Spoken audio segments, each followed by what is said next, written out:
سلام به تک تک هموطنهای عزیزم. امیدوارم هر جای این دنیا که هستید تنتون سالم، زندگیتون پر از رزق و روزی و برکت خداوند و مسیرتون باز باشه.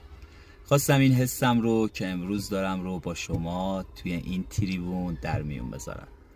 رفیق گلم، هیچ وقت استرس اون اتفاقی رو که هنوز اتفاق نیفتاده رو نخور، چون که هیچ اتفاق بدی برای همیشه موندگار نیست و هیچ اتفاق خوبی برای همیشه موندگار نیست، بلکه زندگی پر از بالا و پایین هایی که ما درونشون باید آزمایش بشیم و سخت‌تر و قوی‌تر به مسیرمون ادامه بدیم.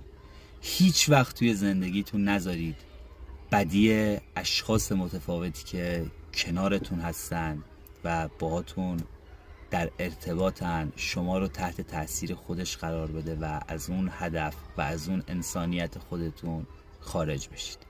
زندگی کردن یک فصله و توی این فصل بهترین و قشنگترین آدما اونهایی هستن که به عدالت خدا ایمان دارن و هیچ وقت ذات خودشون رو در اختیار عملکردهای دیگران قرار نمیدن. پس استرس نداشته باش و یک دل و یک صدا با توکل به خدا راهتو ادامه بده. خوشحال میشم اگه توی این صفحه بنده رو دنبال بکنید و همراه هم باشید و یک رفیق به رفیقاتون توی این دنیا اضافه کنید. هر جا که هستید پایدار و پاینده باشید. کوچیک همتون، میلاد.